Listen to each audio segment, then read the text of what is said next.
Hi viewers, మా stories మీకు నచ్చుతున్నాయి కదూ? మరైతే ఎందుకు ఆలస్యం?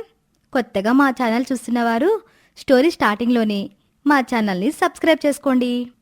పక్కనున్న బెల్ ఐకాన్ని కొట్టడం మర్చిపోకండి.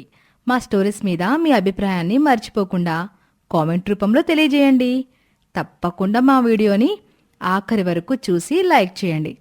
మరిన్ని మంచి కథల కోసం మమ్మల్ని ఎంకరేజ్ చేయండి. రాజన్నగూడెం అనే ఊరిలో స్వామి అనే మధ్యతరగతి వ్యక్తి ఉన్నాడు. తన భార్యని, ఒక్కగానొక్క కూతురు జయని పోషించుకోవటానికి అతనికి ఒక చిన్న ఉద్యోగం ఉంది. ఆ ఉద్యోగం చేస్తూ జీవిస్తున్నాడు. ఇదీకాక తమ తాతల నాటి ఆస్తి ఒకటి దాయాదుల గొడవల్లో కోర్టులో ఉంది. అందుకే ఆ కేసు ఎలాగైనా గెలిచి న్యాయంగా తనకి రావాల్సిన వాటాని తను సాధించటం కోసం కోర్టు ఖర్చులకి, అవసరాలు తీరటం కోసం ప్రతిరోజు సాయంత్రం ఉద్యోగం అయిపోయిన తర్వాత సాయంత్రం నుండి అర్ధరాత్రి దాటే వరకు మరో పార్ట్ టైం ఉద్యోగం చేసుకుంటూ డబ్బులు సంపాదిస్తున్నాడు. ఒకరోజు ఎప్పటిలాగానే పగలు చేసే ఉద్యోగం పూర్తి చేసుకుని నైట్ డ్యూటీకి వెళ్లి అక్కడ్నుంచి ఇంటికి తిరిగొచ్చేసరికి అర్ధరాత్రి 2 గంటలైంది. అలవాటుగా తన దగ్గర ఉన్న తాళంతో తలుపు తెరుచుకుని ఇంట్లోకి వెళ్లిన స్వామికి లోపల హాల్లో తన కూతురు జయ నిద్రపోకుండా తన కోసమే ఎదురు చూస్తూ కనిపించింది. అప్పుడు స్వామి, ఏంట్రా ఇంత లేట్ అయిపోయింది, ఇంకా పడుకోలేదు? నిద్ర పట్టటం లేదా? లేదు నాన్న, నిన్ను తలుచుకుంటుంటే నాకు నిద్ర పట్టడం లేదు. నాకేమైందిరా? నటించకండి నాన్న. నీకు 2 రోజుల నుండి ఒంట్లో బాగోలేదని నాకెందుకు చెప్పలేదు? పైగా ఒంట్లో బాగోకపోయినా పగలొక పనికి, నైట్ ఇంకో పనికి ఎందుకు వెళ్తున్నావు నువ్వు? అదేం లేదురా తల్లి, వాతావరణం మారింది కదా, అందుకే కాస్త తేడా చేసింది. అయినా నేను కష్టపడేదంతా నీకోసమే గదరా. నీకిప్పుడు చదువు పూర్తయిపోవచ్చింది. అది పూర్తయ్యాక నిన్ను బావకిచ్చి పెళ్లి చెయ్యాలి. మావయ్య వాళ్ళ సంగతి నీకు తెలుసు కదా, బాగా ఆస్తున్నవాళ్లు. అయినా మీ అమ్మ మీదున్న ప్రేమతో నిన్ను తమ కోడల్ని చేసుకుంటామన్నారు. వాళ్ళన్నారు గదా అని నేను నిన్ను ఉట్టి చేతులతో పంపలేను గదమ్మా. కోర్టులో నాకు రావాల్సిన ఆస్తి మరో 2 హియరింగ్స్లో మనకొచ్చేస్తుంది.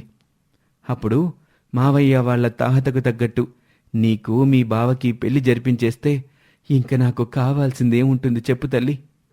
ఎప్పుడు ఇలాగే చెప్పి నా నోరు మూయించేస్తావు నాన్నా. అసలు నీ ఆరోగ్యాన్ని లెక్క చేయకుండా నువ్వలా కష్టపడుతుంటే నాకు నచ్చడం లేదు. నాకు పెళ్లి కాకపోయినా పర్వాలేదు, కానీ నువ్వు మాత్రం బాగుండాలి నాన్న. అయ్యో, బ్రాహ్మీ ముహూర్తంలో అవే మాటలమ్మా. ఇంకెప్పుడు అలాంటి పిచ్చి మాటలు మాట్లాడబాకు. నువ్వు చక్కగా పెళ్లి చేసుకుని అత్తారింట్లో సుఖంగా కాపురం చేసుకుంటే నాకదే చాలమ్మా అంటూ తన ప్రేమతో కూతురి నోరు మూయించేశాడు ఆ తండ్రి. ఈ విధంగా కూతురి పెళ్లి కోసమని, చదువు కోసమని ఆ తండ్రి పడని కష్టం లేదు. అలా రోజులు గడుస్తున్నాయి. కోర్టులో ఉన్న కేసు సంగతి ఎటూ తేలటమూ లేదు. వాయిదాల మీద వాయిదాలు పడుతుంది. ఇదిలా ఉంటే జయ మాత్రం తన కాలేజ్ క్లాస్మేట్ అరవింద్తో చాలా కాలంగా ప్రేమలో ఉంది. ఇద్దరికీ ఒకరంటే ఒకరికి చాలా ఇష్టం. అలా అని అరవింద్ ధైర్యంగా వచ్చి తను జయని ప్రేమిస్తున్న విషయం స్వామితో చెప్పలేడు. ఎందుకంటే అతను ముందు వెనుక ఎవ్వరూ లేని ఒక అనాథ కనుక. అరవింద్, మా నాన్న నా పెళ్లిని మా మావయ్య కొడుకుతో చేయడానికి చూస్తున్నాడు. అందుకే త్వరగా మన విషయం మా నాన్నతోటి చెప్పాలనుకుంటున్నాను. చూడు జయ, ఈ విషయంలో నేను నీకు ఏమీ చెప్పలేకపోతున్నాను. నువ్వు నాకు కావాలి. అలా అని ఏ ఉద్యోగం లేకుండా మీ నాన్న ముందుకొచ్చి ఇదే మాట నేను చెప్పలేను. చెప్పి నేను దక్కించుకోలేను. ఒక విషయం చెప్పనా జయ, నాలాంటి అనాథకి ఉద్యోగమో, కష్టపడి సంపాదించిన డబ్బో ఏదో ఒకటి లేకపోతే ఏ ఆడపిల్ల తండ్రి మమ్మల్ని నమ్మడు. ఎందుకంటే మా కుటుంబం గాని, బంధువులు కాని ఎవరూ ఉండరు. మా మంచి చెడులు మేమే చేసుకోవాలి తప్ప మా గురించి చెప్పేవాళ్ళు ఉండరు గనక. కాబట్టి మరొక 10 రోజులు వెయిట్ చేద్దాం. నాకు జాబ్ వస్తుందని నమ్మకం ఉంది. అది రాగానే నేనే వచ్చి మీ నాన్నతో మాట్లాడతాను అని తను ప్రేమిస్తున్న అమ్మాయి మీద ఎంత ప్రేమ ఉన్నా తన చుట్టూ ఉన్న పరిస్థితుల వల్ల తనకి వచ్చిన నిస్సహాయతతో ఉండిపోయాడు. అలా రోజులు గడుస్తున్నాయి. ఇటు అరవింద్కి ఎన్ని ఇంటర్వ్యూస్కి వెళ్ళినా ఉద్యోగం రావటం లేదు. కాని అటు స్వామికి కోర్టులో ఉన్న కేసు దాదాపుగా ఫైనల్ స్టేజ్కి వచ్చేసింది. అలాంటి సమయంలోనే అతనికి తన కూతురు ఎవరూ లేని ఒక అనాథని ప్రేమిస్తున్న విషయం ఎవరి ద్వారానో తెలవటంతో స్వామికి కోపం కట్టలు దించుకుంది. అందుకే జయకి తెలియకుండా అరవిందని కలుసుకుంటాడు స్వామి. ఈ విషయం నేనే వచ్చి మీతో మాట్లాడాలనుకున్నాను అంకుల్. చూడు బాబూ, నీ పేరేంటో నాకు తెలీదు. నాకు నీ పేరు తెలుసుకోవాల్సిన అవసరం కూడా లేదు. ఎందుకంటే నా కూతురి జీవితంలోకి నువ్వు రావాలని నేను ఇప్పుడే కాదు ఎప్పటికీ అనుకోను. అసలు నీకేముందని నా పిల్ల నీకు ఇవ్వాలయ్యా? ఒక ఉద్యోగం ఉందా? సొంతిల్లుందా? సమాజంలో ఒక హోదా ఉందా? బంధువులు స్నేహితులని బలగం ఉందా? అసలు నీలో ఏం చూసి నేను పిల్లనివ్వాలయ్యా? ఒక విషయం గుర్తుపెట్టుకో, నా కూతురు నా మేనల్లుడితో సుఖంగా ఉంటుందని నాకు నమ్మకం ఉంది. లేదు, నీతోటే అది సుఖపడుతుందని నమ్మకం నీకుంటే ఆ నమ్మకం ఏంటో నాకు చూపించి నా కూతుర్ని అడుగు. లేదంటే జీవితంలో నా కూతుర్ని గలవబాకు, దాన్ని జీవితాన్ని నాశనం చేయకు అని తన ధోరణిలో తనే చెప్పుకుంటూ వెళ్ళిపోయాడు. కాని కనీసం అరవింద్ ఏం చెప్పాలనుకుంటున్నాడో కూడా వినాలనుకోలేదు ఆ మధ్యతరగతి తండ్రి స్వామి. అలా త్వరలో కూతురికి పెళ్లి చెయ్యాలన్న తొందరలో ఉన్న స్వామి తన బావమరిది పరంధామయ్య కుటుంబాన్ని నిశ్చితార్థం కోసం పిలిపించాడు. కనీసం జయ ఇష్టాయిష్టాల్ని పట్టించుకోకుండా స్వామి తన మేనల్లుడితో జయ నిశ్చితార్థం జరిపించేశాడు. అదే రోజు పెళ్లికి కూడా ముహూర్తాలు పెట్టుకున్నారు. మరో 3 రోజుల్లో జయకి తన బావకి పెళ్లి జరగబోతుంది. అలాంటప్పుడు జయ అరవింద్ని కలిసి తన పరిస్థితి చెప్పుకొని ఏడ్చింది. తనని ఎటైనా తీసుకెళ్లిపోమని అడిగింది. అప్పుడు అరవింద్, చూడు జయ, మీ నాన్నగారు నీ జీవితం బాగుపడాలనే ఆలోచిస్తున్నారు. అసలు నాతో పెళ్లి జరిగినా నీకు నేను తప్ప నా వైపు మరో ప్రపంచం ఉండదు. కాని మీ నాన్న చేసే ఈ సంబంధంతో నీకు అటూ ఇటూ కూడా బంధువులు ఆప్తులు ఉంటారు. వాళ్ళ ఆశీర్వాదాలన్నీ దొరుకుతాయి. మన జీవితంలో మనల్ని ముందుకు నడిపించేదేంటో చెప్పనా జయ? మనం బావుండాలని మరొకరు కోరుకునే కోరిక. అలా కోరే జనం నీకు చాలామందే ఉన్నారు. కనుక నువ్వు హ్యాపీగా ఉంటావు. ఇంక నన్ను మర్చిపో అని తను చెప్పాలనుకున్న అన్ని విషయాలు చెప్పి పెళ్లి తప్పించుకోవటానికి ఇల్లొదిలి వచ్చేద్దామనుకున్న జయని మళ్లీ ఇంటికే పంపాడు. చివరికి అరవింద్ కూడా తన తండ్రి నిర్ణయమే సరైంది అనటంతో జయ అరవింద్ మాటకి విలువనిచ్చి ఆ పెళ్లికి తల వంచుకుంది. మరొక్క రోజులో పెళ్లి ఉంది అనగా ఆ ముందు రోజు సాయంత్రం స్వామి తరపు లాయర్ స్వామి దగ్గరకు వచ్చాడు. చూడండి స్వామిగారు, మనం ఆ కేసు దాదాపు ఓడిపోయినట్టే. మీ అన్నదమ్ములు చాలా బలమైన ఆధారాలని సృష్టించి రేపే కోర్టులో ఇవ్వబోతున్నారు. అవి గనక కోర్టుకి చేరితే ఇంక మీకు ఆ ఆస్తి దక్కనట్టే. పైగా ఆ ఆస్తి మీద ఆశపడి మీరు పిల్ల పెళ్లి కూడా పెట్టుకున్నారు. మరిప్పుడేం చేస్తారో మీరే ఆలోచించుకోండి అని చెప్పి అతను వెళ్ళిపోయాడు. అతను వెళ్ళిపోయాక తన వియ్యాల వారికి అదే ఆస్తి ఇస్తానని చెప్పిన మాట ఇప్పుడు నెరవేరదు అని తెలిసి స్వామి చాలా టెన్షన్ పడుతున్నాడు. తెల్లవారితే కూతురి పెళ్లి, ఆస్తి చేజారిపోయిందని తెలిస్తే ఏమని చెప్పాలా అని ఆలోచిస్తూ ఉంటాడు స్వామి. సరిగ్గా అప్పుడే స్వామి ఫోన్ కూడా రింగ్ అవుతుంది. వియ్యాలవారికి కోర్టులో కేసు ఓడిపోబోతున్నారని కూడా తెలిసిపోయింది. ఫోన్ చేసిందెవరో కాదు, కాబోయే అల్లుడు. చూడు మావయ్య, జయని చేసుకోవడం నాకు పెద్దగా ఇష్టం లేకపోయినా మీ తాతల ఆస్తి కోర్టులో ఉంది. అది ఏ రోజైనా మీకు వస్తుంది అని మా నాన్న బలవంతం చేస్తే నేను ఈ పెళ్లికి ఒప్పుకున్నాను. ఇప్పుడు మీకు ఆస్తి దక్కదని తెలిసాక ఇంక నేను జైన్ చేసుకున్నా యూజ్ లేదు.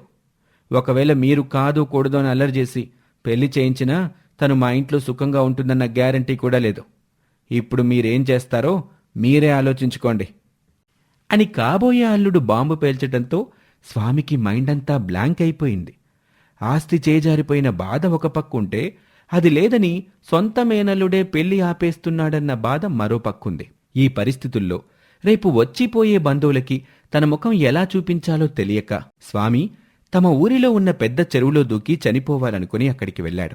తీరా అక్కడికి వెళ్లేసరికి అక్కడ అప్పటికే అరవిందున్నాడు. అతన్నక్కడ చూసేసరికి స్వామికి ఎలా రియాక్ట్ అవ్వాలో తెలియలేదు.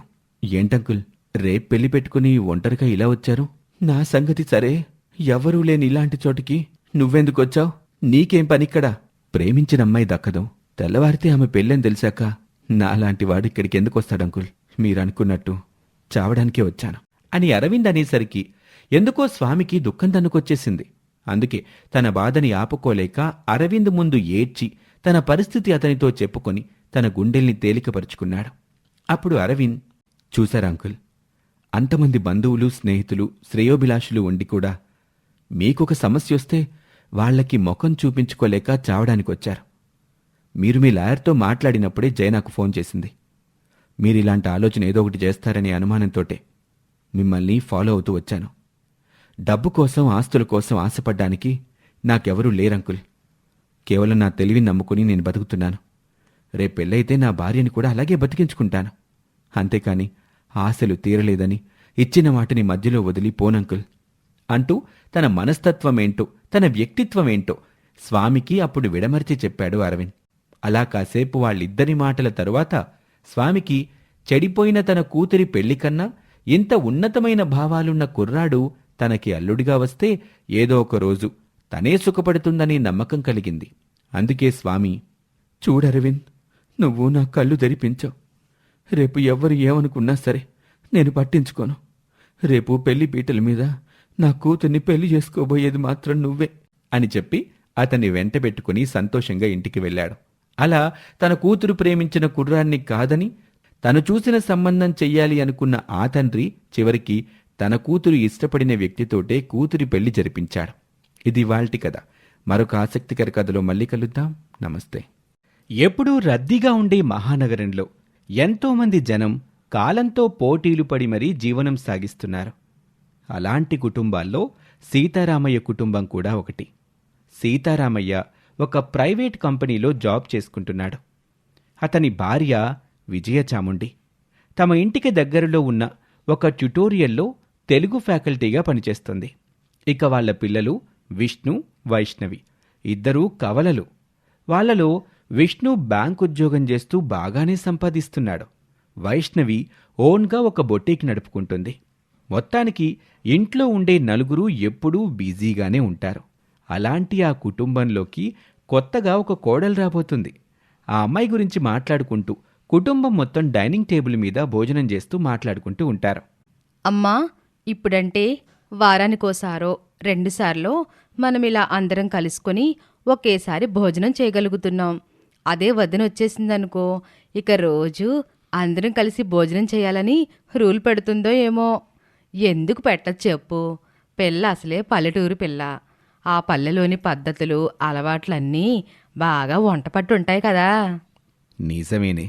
ఈ ఉరుకుల పరుగుల్లో బ్రతికే మనలాంటి వాళ్ళకి ఆ పల్లెటూరులో ఉండే వాళ్ళకి అదే కదా తేడా అని ఈ విధంగా తమ ఇంటికి రాబోతున్న పల్లెటూరి కోడలి గురించి చాలా సంతోషంగా మాట్లాడుకుంటూ ఉంటారు.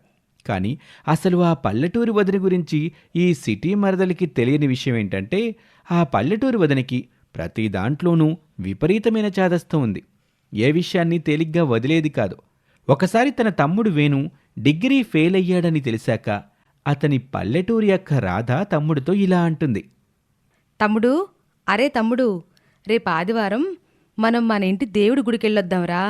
నీ రిజల్ట్స్ వచ్చాక గుండు కొట్టించుకుంటానన్నావు కదా అని రాధ అనేసరికి తమ్ముడు ఆశ్చర్యపోతూ, అక్క, నేను మన ఇంటి దేవుడి గుడికొచ్చి గుండు కొట్టించుకుంటానంది నేను డిగ్రీ పాస్ అయితే. ఇప్పుడు నేను డిగ్రీ ఫెయిల్ అయ్యాను కదక్క, అంటే నేనేమీ గుండు కొట్టించుకోనక్కర్లేదు. అట్టా అనకు తమ్ముడు, కళ్ళు పోగలవు. నువ్వు సరిగా మన దేవుణ్ణి పాస్ చేయమని కోరుకున్నావో లేదో. ఓ పని చేయరా తమ్ముడు, ఈసారికైతే తల నీలాలిచ్చేసి మళ్ళీ దేవుణ్ణి కోరుకో. వచ్చేసారైనా బాగా పాస్ చేస్తాడు అంటూ కాలి నుండి మెడకి, మెడ నుండి కాలికి వేసి మొత్తానికి మొక్కిన మొక్కు తీర్చాల్సిందే అని పట్టుబట్టడంతో ఆ తమ్ముడు తన అక్కకి దండం పెడుతూ, అక్క, భలే దానివేనా నువ్వు? ఈ వయసులోనే ఇంత చాదస్తమేంటే నీకు? పాపం, రేపు నీకు పెళ్ళయ్యాక మీ అత్తగారింట్లో అందరూ అయిపోతారు అని అంటాడు. ఈ విధంగా ఆమె చెవిన పడ్డ ఏ విషయమైనా, ఆమె నోట వచ్చిన ఏ విషయమైనా సరే చేసి తీరాలని పట్టుబట్టేది. ఆ పనయ్యే వరకు అందరి చెవుల్లోనూ నసా పెట్టేది. ఏదేమైనా సరే తన చాదస్తం తనదే అన్నట్టుగా ఉండేది. అలాంటి ఆ చాదస్తపు పిల్ల తమ ఇంటికి కోడలిగా రాబోతుంది అన్న విషయం తెలియక ఆ ఇంట్లో అందరూ చాలా సంతోషంగా ఉన్నారు. మొత్తానికి మూఢాలని దాటుకొని విష్ణుకి, రాధకి పెళ్లి జరిగిపోతుంది. కొత్తగా అత్తారింట్లో అడుగుపెట్టిన పల్లెటూరి వదినతో తమ ఇల్లు కలకల్లాడ్డం ఆ సిటీ మరదలికి బాగా నచ్చుతుంది. అందుకే తన ఫ్రెండ్స్ని, తమ బంధువులందరినీ తమ ఇంటికి డిన్నర్కి పిలవాలని డిసైడ్ అవుతుంది వైష్ణవి. ఆ మ్యాటర్ తెలిసాక పల్లెటూరి వదిన రాధ తన సిటీ మరదలతో ఇలా అంటుంది. వదినా, ఏంటి హడావుడి పడుతున్నావు? నన్ను నువ్వు వదినా అంటావు ఎందుకు వదినా? నేను అన్నయ్య కన్నా 1.5 నిమిషం చిన్నదాన్నే. నువ్వు నన్ను పేరు పెట్టి పిలవచ్చు. 1 నిమిషమైనా 1 సెకనైనా నువ్వు మా ఆయన తోబుట్టువి అంటే నాకన్నా పెద్దదానివే కదా. అందుకే నేను నిన్ను వదినా అనే పిలుస్తాను. ఓ సో స్వీట్ ఆఫ్ యూ వదినా. సరే, ఏంటి అడుగుతున్నావు? ఆ హడావుడేంటానా? అవును, హడావుడే. నువ్వు మన ఇంటికొచ్చావు కదా, అందుకే పెళ్ళికి మిస్ అయిన ఫ్రెండ్స్ని బంధువుల్ని పిలిచి చక్కగా డిన్నర్ పెడదాం అనుకుంటున్నాం. శానా మంచి ఆలోచన వదినా. ఆ భోజనాల రోజు రోట్లో పచ్చడి చేస్తాను. అంతేకాదు నా చేతి పులిహార అద్దిరిపోద్ది. ఇంకా బూరెలు కూడా నేను చేస్తానులే. వదినా వదినా, పులిహోర బూరెలు చేయడానికి మనమేమి వెజ్ భోజనం పెట్టడం లేదు, పూర్తిగా నాన్ వెజ్ భోజనం పెడుతున్నాం. రేపు వచ్చే గురువారమే డిన్నర్. ఏంటి, గురువారం నీచి పెడతారా? చాలామంది తినకపోతే? అలా ఏముండదు వదినా, అందరూ తింటారు. సరే, ఒకవేళ అలా తినని వాళ్ళు ఎవరైనా ఉంటే కాస్త దూరంగా మరోవైపు వెజ్ భోజనాలు కూడా పెట్టిద్దాం. ఎవరికేది కావాలంటే అది తింటారు. అది కాదొద్దినా, చక్కగా ఆకేసి శాకాహార భోజనం పెట్టొచ్చు కదా. గురువారం అంటే అప్పటికి కార్తీక మాసం కూడా మొదలైపోతుంది అంటూ ఎంతకీ తన మాటకే తన సిటీ మరదల్ని ఒప్పించాలని చాలా పోరాడింది. చివరికి సిటీ మరదలి గడుసుతనం ముందు పల్లెటూరి వదిన చాదస్తా నిలబడలేదు. అందుకే ఆమె అనుకున్నట్టే గెస్ట్లందరికీ వెజ్ నాన్ వెజ్ భోజనాలు ఏర్పాటు చేసింది. కానీ ఈ చాదస్తపు వదిన తన మాటని ఎందుకు ఓడిపోనిస్తుంది? అందుకే ఆ డిన్నర్ పెట్టుకున్న రోజు ఇంట్లో ఏదో వ్రతం చేసుకుంది. ఇంటికొచ్చిన వాళ్ళందరికీ మొదటగా ప్రసాదం పెట్టింది. అలా పూజ జరిగిన ఇంట్లో ప్రసాదం తిన్న నోటితో నాన్ వెజ్ ఎవరూ తినలేక అందరూ వెజ్ భోజనాలే తినేసి వెళ్లారు.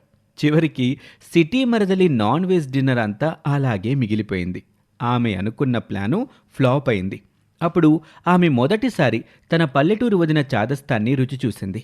ఇక అది మొదలు ప్రతిరోజు ప్రతి విషయంలోనూ ఇంట్లో ప్రతి వాళ్ల పనులకి ఈ పద్ధతి కాదు ఆ పద్ధతి కాదు అంటూ అందరి విషయాల్లోనూ అడ్డం పడ్డం ఆ ఇంట్లో వాళ్ళకి అర్థమైంది.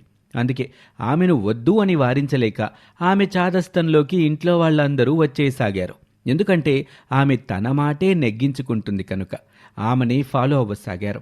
ఒకసారి ఆ చాదస్తపు వదిన ఇంట్లో అందరితో ఒక ప్రపోజల్ పెడుతుంది. అందరూ జాగ్రత్తగా వినండి. రేపు నుండి దేవుడి దగ్గర 5 డబ్బాలు పెడతాను. ప్రతిరోజు ఇంట్లో అందరూ బయటికి వెళ్ళేటప్పుడు అందులో ₹1 వేసేళ్ళండి. ఆ డబ్బాలు నిండాక మనందరం ఆ డబ్బులతోటే ఏ తిరుపతో శ్రీశైలమో వెళ్ళొద్దాం. ఏమంటారు? ఆలోచన మంచిదేనమ్మా. ఒక పని చేద్దాం. ఆ డబ్బాలో రోజుకొక రూపాయి కాకుండా రోజుకి ఒక్కొక్కరు ఒక్కో 100 వేద్దాం. అలా అయితే రోజుకి 500 చొప్పున నెలకి 15,000 అవుతాయి. వాటితో ప్రతి 2 నెలలకో 3 నెలలకో ఆ డబ్బా ఓపెన్ చేసి నువ్వు చెప్పినట్టే ఏ పుణ్యక్షేత్రాలకో పుణ్యకార్యాలకో ఆ డబ్బులు వాడదాం. కోడలి పిల్ల, నీ ఆలోచన సూపర్ అమ్మా. అయ్యయ్యో, 100 వద్దు మాయ గారు, రూపాయి చాలు. కావాలంటే ఒక్కొక్కరికి 10 డబ్బాలు పెడదాం. అందులో ఒక్కొక్కరు ఒక్కో డబ్బాలో రూపాయి వేద్దాం. మీరందరంటే బయటికెళ్ళేవాళ్ళు కదా, 100 వేస్తారు. కానీ నేను ఇంట్లోనే ఉంటాను కదా, అందుకే రూపాయే పెట్టుకుందాం. పోనీ నువ్వు నీకు నచ్చినంతే వేయొద్దినా, మేమందరం నాన్న చెప్పినట్టు చేస్తాం. లేదొదినా, చేస్తే అందరం ఒకేలా చేద్దాం. అందరూ రూపాయే వేద్దాం. నాన్నా, చెల్లి, దాని చాదస్తం గురించి మనకి తెలుసు కదా. మీరు 1,00,000 చెప్పినా అది దాని బుర్రకి తట్టిందే కరెక్ట్ అంటుంది.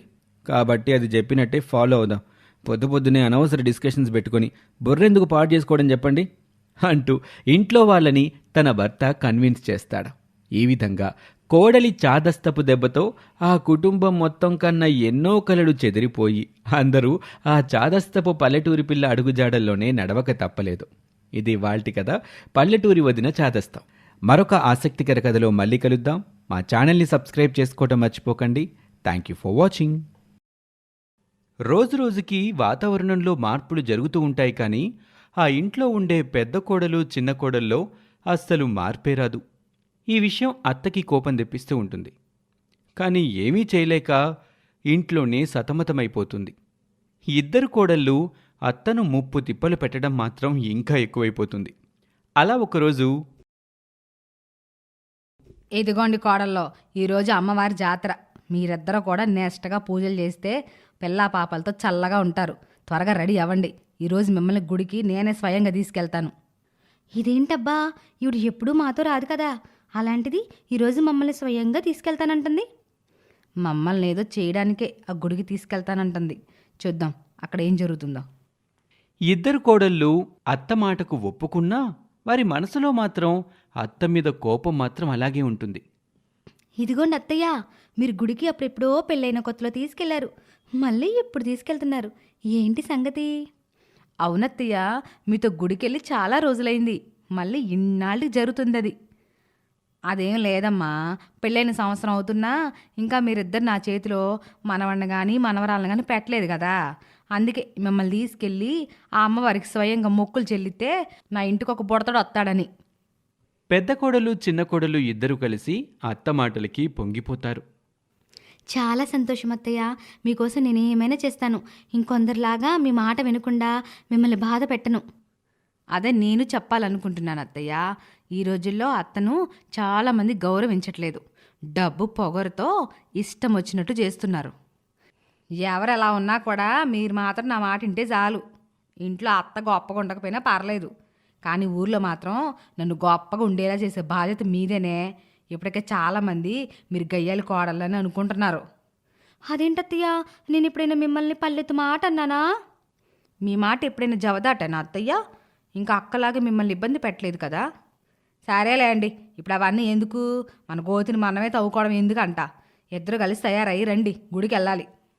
ఇక అత్త చెప్పిన మాటకి ఇద్దరు కోడళ్ళు బయలుదేరుతారు. ఒకరిని చూసి మరొకరు అసూయపడేలాగా అందంగా తయారై ఉంటారు.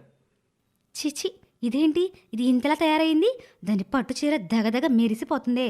నేను కూడా దానికంటే బాగుండే మంచి చీరను కట్టుకొస్తాను అంటూ పెద్ద కోడలు చిన్న కోడల్ని చూసి మళ్ళీ లోపలికెళ్తుంది.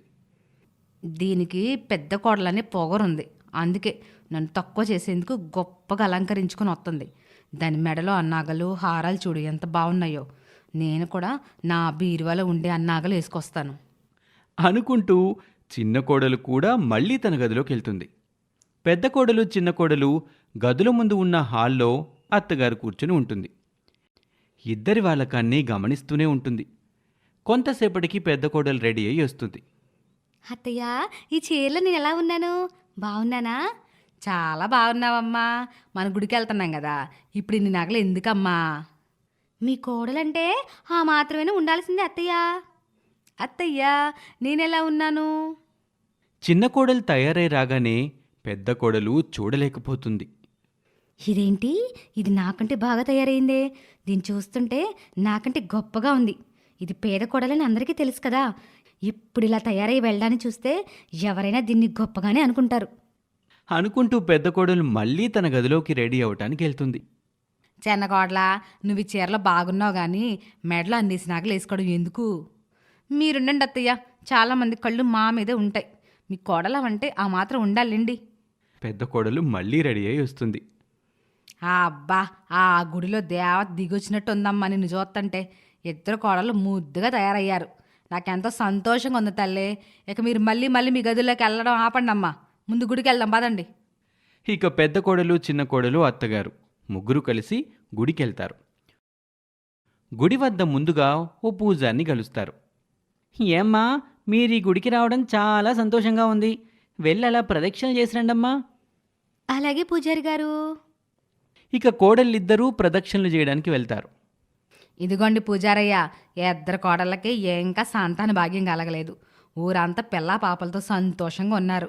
నా ఇంట్లోనేమో బోసి నవ్వులు, పాప ఇంకా రాలా. ఏదో ఒక పరిష్కారం నువ్వే చెప్పాలయ్యా. తప్పకుండానమ్మా. ఇదిగోండి, ఇందులో 2 చీటీలు రాశాను. మీ ఇద్దరి కోడళ్ళు ఇక్కడికి వచ్చి ఈ చీటీలు తీసుకోవాలి. ఆ చీటీలో ఏం రాసిపెట్టుంటే అదే చెయ్యాలి. అప్పుడే మీ ఇంట్లో పసివాడు వస్తాడమ్మా. తప్పకుండా పూజారయ్యా, అలాగే చేద్దాం. అంతకంటే మాకు కావలసిన ఇంకేమని చెప్పండి. ఇక కోడళ్ళిద్దరూ కలిసి 3 ప్రదక్షిణలు పూర్తి చేసుకుని పూజారి అత్తగారి దగ్గరికి వస్తారు. చూడండమ్మా, మీకు సంతాన భాగ్యం కలగడానికి పూజారి గారు చక్కటి ఉపదేశం ఇచ్చారు. దాన్ని మీరు ఖచ్చితంగా చేసి తీరాలి కోడల్లో. అలాగే అత్తయ్య, పూజారి గారు చెప్పినట్టే చేస్తాం. ఇదిగోండి చూడండమ్మా, ఈ 2 చీటీల్లో చెరో ఒకటి తీసుకోండి. ఇద్దరు కోడళ్ళు పూజారిచ్చిన చీటీల్ని ఒకటి తీసుకుంటారు. అందులో ఏం రాసిందో చెప్పండి. పూజారి గారు, నా దానిలో తలనీలాలు ఇవ్వాలని రాసిందండి. అంటే నేనిప్పుడు ఏం చేయాలి? ఏమీ లేదమ్మా, మీరు ఆ అమ్మవారికి మీ తలనీలాలు ఇవ్వాలమ్మా. మీరు గుండు చేయించుకోవాలి. హా? నేనా? గుండు చేయించుకోవాలా? నేను అసలు ఒప్పుకోను. తప్పమ్మా, అలా అనకూడదు. నువ్వు ఖచ్చితంగా గుండు చేయించుకోవాల్సిందే పెద్దకోళ్ళ. ఇంతలో చిన్న కోడలు తన చీటీని చదువుతుంది. గుడి చుట్టూ 108 ప్రదక్షిణలు చెయ్యాలి. అంటే నేను ఇప్పుడు గుడి చుట్టూ 108 సార్లు తిరగాలా? తప్పమ్మా, అలా అనకూడదు. చీటీలు రాసిన విధంగా ఇద్దరు చేసి తీరాల్సిందే. లేకపోతే ఆ అమ్మవారు ఊరుకోదు, మీకేదో ఒక కీడుని చేస్తుంది. మీ ఇద్దరినీ చూస్తుంటే అత్తగారి మాట బాగా వినేవారిలాగే ఉన్నారు. మీరు గనక ఈ చీటీలో రాసిన విధంగా చేస్తే మీ ఇంట్లో అద్భుతం జరుగుతుంది. పిల్లా పాపలతో మీ కుటుంబం సంతోషంగా ఉంటుందమ్మా. గుళ్ళో పూజారి అత్తగారు చెప్పిన మాటలకి ఇద్దరూ కూడా తమ చీటీలో రాసిన విధంగా మొక్కుల్ని చెల్లించుకుంటారు. పెద్ద కోడలు గుండు చేసుకుంటుంది. చిన్న కోడలు 108 ప్రదక్షిణలు చేస్తుంది. వారినిలా చేసిన అత్తను చూసి కోడళ్ళిద్దరూ కోపాన్ని పెంచుకుంటారు. చెల్లి, మనల్ని ఇలా చేసిన అత్తని ఊరికే వదలకూడదే. అవునక్క, నా నడుము పడిపోయింది. ఆ ప్రదక్షిణలు చేసి చేసి కాళ్ళు నొప్పులు. నా వల్ల అసలు కావడం లేదక్క. మనల్ని చీటీల పేరుతో ఇలా చేసింది కదా, అత్తను కూడా చీటీ ఎత్తుకోమందాం. అవునక్క, అప్పుడు మన అత్త పొగరు కూడా అణిగిపోతుంది. ఇక ఇద్దరు కోడళ్ళు పూజారి దగ్గరికి వెళ్తారు. చూడండి అత్తయ్య, మా మొక్కులు మేము చెల్లించుకున్నాం కదా, మీరు కూడా ఒక చీటీని తీసి మీ మొక్కును కూడా చెల్లించుకోండి. నేనేం మొక్కాల్సిన అవసరం లేదే. నేనేమనుకున్నా మీరు బాగుండాలని ఇలా చేస్తున్నాను. అయ్యో అత్తయ్య, మేము కూడా మీరు బాగుండాలని ఇలా చేస్తున్నాం అత్తయ్య. మా మాట కూడా మీరు కాస్త వినాలి. చూడమ్మా, కోడళ్ళు కూడా మీ మంచి కోసమే కదా చెప్తున్నారు. వారు చెప్పినట్టే చెయ్యండమ్మా. ఇదిగోండి, ఇందులోంచి ఓ చీటీని తీసివ్వండి. ఇక అత్తగారు చీటీ తీసుకోగానే పెద్ద కోడలు ఆ చీటీని గుంజుకుంటుంది. దేవుని ముందు 101 సార్లు గుంజీలు తీయాలి. అత్తయ్య, మీరు ఆ దేవుని ముందు గుంజీలు తీయాలంట. అయ్యా, నాకు అసలే మోకాలు నొప్పులే. నేను గుంజీలు తీస్తే భరించలేనమ్మా. ఇది మొక్క అత్తయ్య, ఇలా చేస్తేనే దేవుడు మనల్ని కరుణిస్తాడు. మీరు వద్దనకూడదు. ఇక ఇద్దరి కోడళ్ళ పోరు భరించలేక అత్తగారు గుడి ముందు 101 గుంజీలిస్తారు. ఆ దెబ్బతో అత్త పని అయిపోతుంది. అటు కోడళ్ళు ఇటు అత్త ముగ్గురు కూడా దేవుని పేరుతో తమ ప్రతీకారాన్ని తీర్చుకుంటారు. ఈ స్టోరీ మీకు నచ్చితే లైక్ చేయండి, కమెంట్ చేయండి. ఇలాంటి ఇంట్రెస్టింగ్ స్టోరీస్ కోసం మన ఛానల్ని ఇప్పుడే సబ్స్క్రైబ్ చేసుకోండి. Thank you for watching.